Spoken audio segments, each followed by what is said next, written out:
జాతీయవాద జర్నలిజానికి అసలైన వేదిక నేషనలిస్ట్ హబ్ ని సబ్స్క్రైబ్ చేసుకోండి. నోటిఫికేషన్స్ కోసం బెల్ ఐకాన్ పై క్లిక్ చేయండి. ఇక్కడ యూకే ఒకవైపు ఇట్లా ఉంటుంది. అసలు యాక్చువల్లీ ఫ్రాన్స్ అయితే ఇది కొత్త మోడల్ మరి నాకు అర్థం కావట్లేదు. ఇట్లాంటిది ఇంతకుముందు జరిగిందో చెప్పండి. కానీ ఫస్ట్ చూస్తుంటే అక్కడ ఖచ్చితంగా మెరీన్ లెపెన్ వచ్చే అవకాశం 100% కనిపించింది అనేది మనం ఇంతకు ముందు కూడా డిస్కస్ చేసాం. ఇంతకుముందు కొన్ని ఎలక్షన్స్ లో కూడా అదే. బట్ ఇక్కడ మ్యాక్రాన్ పార్టీ కావచ్చు లేదా మ్యాక్రాన్ కి అలైడ్ గా ఉన్నటువంటి లెఫ్ట్ ఇల్లిబరల్ పార్టీస్ ఏవైతే ఉన్నాయో వాళ్ళందరూ కలిసి ఒకే మూకుమ్మడిగా కొంతమంది ఎగ్జిట్ అయిపోయారు. పోటీ నుంచి విరమించుకోవడం అనేది ఒక సంచలనమైన మోడల్ గానే కనబడుతుంది. యాక్చువల్లీ సరే ఆ డీటెయిల్స్ చెప్పండి. అట్ ద సేమ్ టైం ఇది ఏమో ఇట్లాంటి ఏంటంటే మనం అయితే మేమే అధికారంలో ఉండాలి, ఇంకొకటి ఎవరైనా అధికారంలోకి వస్తున్నారంటే ఫాసిజము ఇవి పేర్లు చెప్తారు కదా జనరల్గా, రైట్ వింగ్, ఇస్లామోఫోబియా, వీటన్నిటిని పేర్లు చెప్పేసి చాలా మంది ఎగ్జిట్ అవ్వడము, అంటే విరమించుకోవడము, తద్వారా మళ్ళీ ఒక మెసేజ్ క్రియేట్ ఇవ్వడము, లేకపోతే దాన్ని మళ్ళీ నాయిస్ క్రియేట్ చేయడం, ఇవన్నీ అనుకుంటున్నారా? లేకపోతే ఒకసారి ఫ్రెంచ్ పాలిటిక్స్ లో జరుగుతున్న ఈ రీసెంట్ డెవలప్మెంట్స్ గురించి మీ అభిప్రాయం ఏంటి అసలు? అంటే మనం చూస్తే కనుక బ్రిటన్లో కానీ ఫ్రాన్స్లో కానీ రైట్ వింగ్ పెరుగుతున్నది. బ్రిటన్లో కూడా రైట్ వింగ్ అని చెప్పుకునేటువంటి కన్జర్వేటివ్ పార్టీ ఓడిపోయినా లెఫ్టిస్ట్ ఎవరైతే లేబర్ గెలిచిందో వాళ్ళు కూడా రైటిస్ట్ సెంటరిస్ట్ అయిన తర్వాతే వాళ్ళు గెలిచారు. ఓకే, ఎట్లా చెప్తారు అంటే ఏమైనా కొన్ని ఇన్సిడెంట్స్ చెప్పాను. జెర్మీ కార్బైన్ అల్ట్రా లెఫ్టిజం తీసేసి, కానీ ఇప్పుడు అక్కడ మేజర్ గా మైగ్రేషన్ ఇట్లాంటి విషయాల్లో, ఇల్లీగల్ ఇమిగ్రెంట్స్ ఈ విషయాల్లో ఇంకా లిబరల్ థాట్ ఎక్కువగానే ఉంది కదా. అంటే ఇల్లీగల్ ఇమిగ్రేషన్ ఉంది కదా, ఇల్లీగల్ ఇమిగ్రేషన్ ఆపాలి అన్నటువంటిది ప్రతి ఒక్కరు కోరుకునేదే. కానీ ఎలా చేయాలి అన్న దాంట్లోనే ఈ చర్చలన్నీ ఉన్నాయి. ఎందుకంటే బ్రెక్సిట్ అంటేనే ఇల్లీగల్ ఇమిగ్రేషన్ ఆపాలని. కాబట్టి దాంట్లో కొంత మార్పు తప్పకుండా మనకు కనిపిస్తుంది. అంత జెర్మీ కార్బైన్ అంత లెఫ్టిస్ట్ భావజాలంతో వెళ్ళలేదు, ఇతను సెంట్రిస్ట్గా వచ్చాడు కాబట్టి గెలిచాడు అక్కడ. అతను కూడా అల్ట్రా లెఫ్టిస్ట్ ఉంటే బహుశా ఓడిపోయి ఉండేవాడు అక్కడ. సో మనకు ఓవరాల్గా యూరోప్లో ట్రెండ్ చూస్తే కనుక ఎయిదర్ రైటిస్ట్ ఆర్ సెంటరిస్ట్ ఈ ప్రాంతంలోనే ఉన్నటువంటి పార్టీలు గెలుస్తున్నాయి, అల్ట్రా లెఫ్ట్ ఉన్న పార్టీలు ఓడిపోతున్నాయి.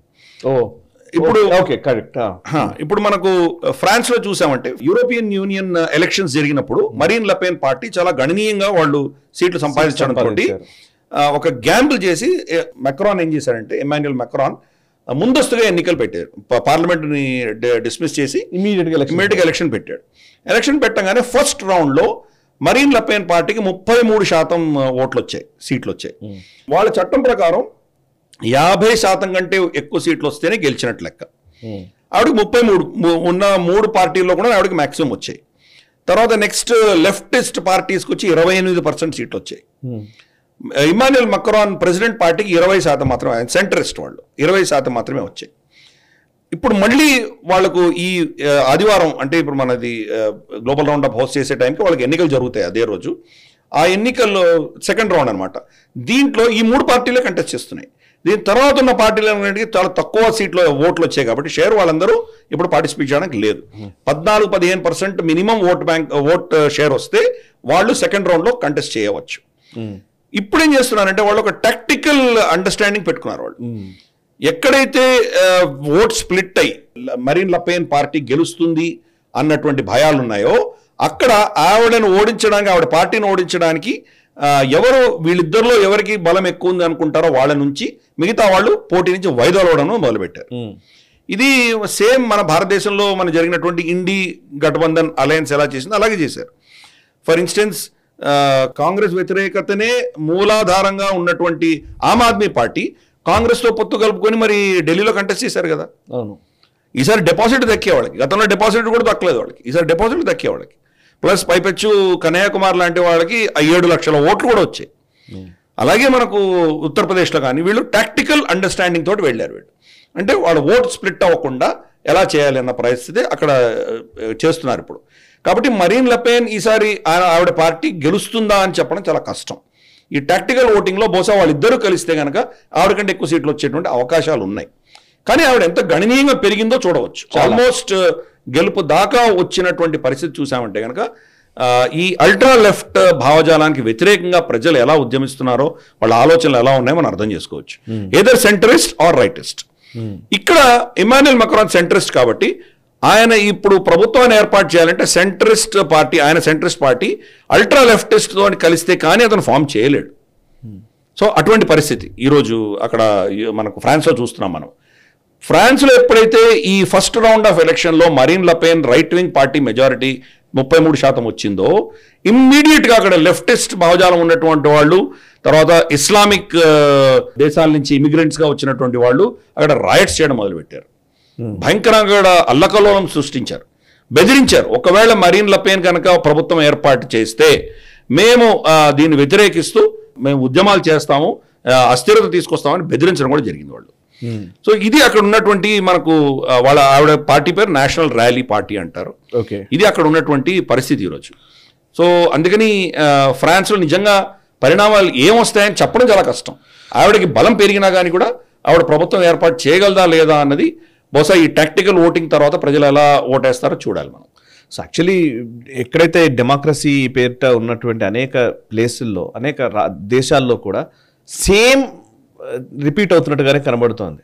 అంటే ఇప్పుడు మీరు ఈ లెక్క చెప్తే ఇండియాకి మనం ఖచ్చితంగా కంపేర్ చేయొచ్చేమో. ఇక్కడ కూడా 240 సీట్లు వచ్చినప్పటికీ కూడా గెలిచినా గెలవనట్టే అన్నట్టుగా ఇక్కడ వాతావరణం ఉంది. సో నిజానికి ఎవరి వైపు ప్రజల మద్దతు ఉన్నా కూడా టాక్టికల్ స్ట్రాటజికల్ ఈక్వేషన్స్ లో ఎవరైనా అధికారంలోకి రావచ్చు, ఎవరైనా గవర్నమెంట్ ఫామ్ చేయొచ్చు, అంతే కదా? కరెక్ట్. ఇప్పుడు లేబర్కి పెద్ద ఓట్ షేర్ ఇంక్రీజ్ అవ్వలేదు. కరెక్ట్. కన్సర్వేటివ్స్గా మేజర్గా వాళ్ళకు దెబ్బ ఎక్కడ తినిందంటే వాళ్ళ ఓటు ఇంకో కన్సర్వేటివ్ పార్టీకి స్ప్లిట్ అయింది కాబట్టి వాళ్ళు దెబ్బతిన్నారు యూకేలో. అంతే. ఈవెన్ భారత ఎన్నికల్లో కూడా అదే చూసాం మనం. బీజేపీ ఓటు ఎక్కడ తగ్గింది అంటే టాక్టికల్గా వాళ్ళ కన్సాలిడేట్ చేసుకున్నారు, ఓటు స్ప్లిట్ అవ్వకుండా చూసుకున్నారు. అంతే. గతంలో బీఎస్పీకి పడే ఓట్లు బీఎస్పీకి పడకుండా కంప్లీట్గా కన్సాలిడేట్ అయినాయి. అలాగే మనకు తెలంగాణలో చూసామంటే కనుక బీఆర్ఎస్ ఓటు అంతా కూడాను కాంగ్రెస్ బీజేపీ మధ్యలో ఉన్నాయి కాబట్టి మేజర్గా కాంగ్రెస్కి వెళ్ళడంతో వాళ్ళు గెలవగలిగారు. వాళ్ళు లాస్ట్ టైం కంటే ఈసారి ఎక్కువ సీట్లు వచ్చేవాళ్ళకి, 8 సీట్లు వచ్చేవాళ్ళకి. బీఆర్ఎస్ కంప్లీట్గా మాయమైపోయింది. అలాగే మనం టాక్టికల్ ఓటింగ్లో జరుగుతోంది. ఓటు షేర్ తగ్గకుండానే ఫర్ ఇన్స్టెన్స్ ఈవెన్ ఢిల్లీలో కూడా బీజేపీ ఓటు షేర్ 30% ఉంటుంది, అయినా వాళ్ళు 3 సీట్లు వస్తున్నాయి. 67 సీట్లు ఆమ్ ఆద్మీ పార్టీకి వస్తున్నాయి. సో ఈ మోడల్ ఏదైతే ఉందో ఇది బ్రిటిష్ మోడల్. దానివల్ల ఈరోజు బ్రిటన్ కూడా దెబ్బతింటున్నది, మన దేశం గణనీయంగా దెబ్బతినింది. ఎందుకంటే అంత ఓట్ షేర్ వచ్చినా కానీ కూడా మీకు సీట్లు రాలేదంటే దాని అర్థం ఏంటి? సో జస్ట్ 2% వచ్చినందుకు వాళ్ళకి క్లీన్ స్వీప్ 400 పైన వచ్చే వాళ్ళకి సీట్లు. సో ఇది ఆబ్వియస్లీ ఇదేదో ఎక్కడో తేడా ఉన్నది మనం అర్థం చేసుకోవాలి. సరే, సిస్టమ్ అప్పుడు వాళ్ళు ఏదైతే ఈ డెమోక్రసీ మోడల్ తయారు చేశారో అప్పుడు బ్రిటన్లో పరిస్థితి ఏంటంటే ప్రతి కాన్స్టిట్యుయెన్సీలో వైట్ అంటే తెల్ల జాతికి చెందినటువంటి ఆంగ్లో సాక్సన్ ప్రొటెస్టెంట్సే ఉండేవాళ్ళు. 95-98% వాళ్ళే ఉండేవాళ్ళు. కాబట్టి వాళ్ళలో విభేదాలు ఏముంటాయి? ఎవరు గెలిచినా వాళ్ళు పెద్ద అందరూ వాళ్ళే కాబట్టి డైవర్సిఫికేషన్ ఇప్పుడైతే ఏషియన్, ఆఫ్రికన్ ఇమిగ్రెంట్స్ అక్కడ వచ్చి సెటిల్ అవ్వడం మొదలెట్టారో ఇప్పుడు వాళ్ళ రిప్రజెంటేషన్ మారుతోంది. ఈరోజు 9 పట్టణాలు యూకేలో వాళ్ళ మేయర్స్ వచ్చేసి ముస్లిం మేయర్స్గా ఉన్నారు. ఈరోజు ముస్లిమ్స్ మేయర్స్గా ఉన్నారు అక్కడ. సో ఈ క్రమేపీ ఈ డెమోగ్రఫీ మారే కొద్దీ రిప్రజెంటేషన్ అనేది తేడా ఉంటుంది. భారతదేశంలో నిజంగా మనం అందరికీ రిప్రజెంటేషన్ ఇవ్వగలుగుతున్నామా? మనం కశ్మీరీ పండితులు ఈరోజు వాళ్ళు ఒక కౌన్సిలర్ని ఎన్నుకోలేరు. మరి వాళ్ళ వాణి వినిపించాల్సిన ఆవశ్యకత ఉందా లేదా? మన సైన్యంలో ఒక మేజర్ కాంటింజెంట్ ఉన్నది గోర్ఖా రెజిమెంట్ ఉంది. మనకు డార్జిలింగ్లో ఉన్న గోర్ఖా సోదరులకు వాళ్ళకి రిప్రజెంటేషన్ ఏమైనా ఉందా? ఏమన్నా మాట వింటున్నారా? ఎవరిని అడగకుండా సింధ్ అన్న ప్రాంతాన్ని 100% పాకిస్తాన్కి ఇచ్చారు. పంజాబ్ని 2 ముక్కలు చేశారు, కశ్మీర్ 2 ముక్కలైంది, బంగాల్ 2 ముక్కలైంది. సింధ్ మాత్రం 100% మీరు పాకిస్తాన్కి ఇచ్చారు ఎవరిని అడగకుండా. సింధీ హిందువులు పాపం పలాయనం చెంది భారతదేశంలో సెటిల్ అయ్యారు. ఆ సింధీ హిందువులు ఉన్నారా అసలు ఎవరికైనా తెలుసా? వాళ్ళకి రిప్రజెంటేషన్ ఇవ్వాల్సిన అవసరం లేదా?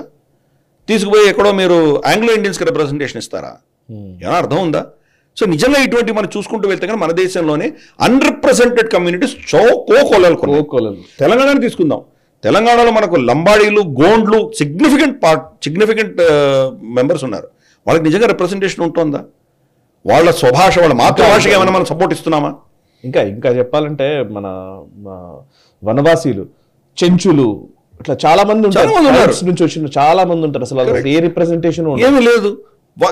మనకేమో మాతృభాష నేర్పిస్తామంటున్నారు. ఇక్కడ మాతృభాష ఏంటి? తెలుగు, ఉర్దూ. వాళ్ళ గోండ్ల భాష ఉర్దూ కాదా?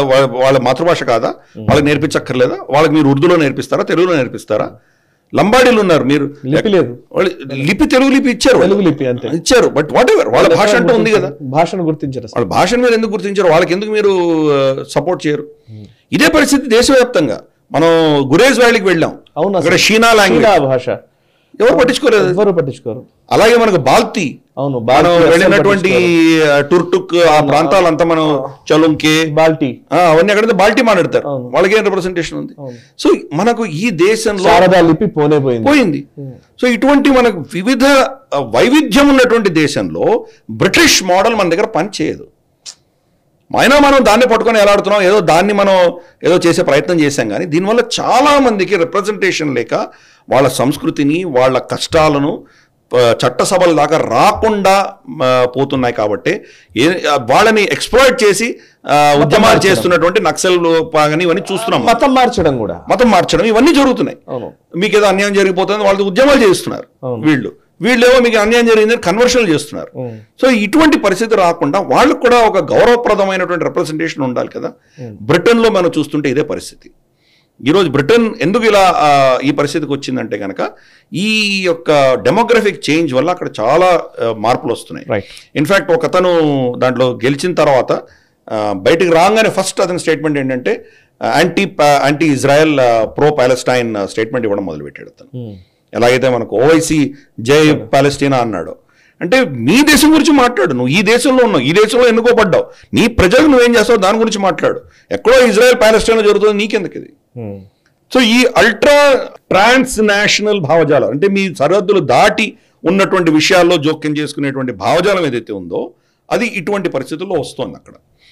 కాబట్టి ఆ సమాజం క్షీణిస్తోంది, వాళ్ళ ఎకానమీ క్షీణిస్తోంది.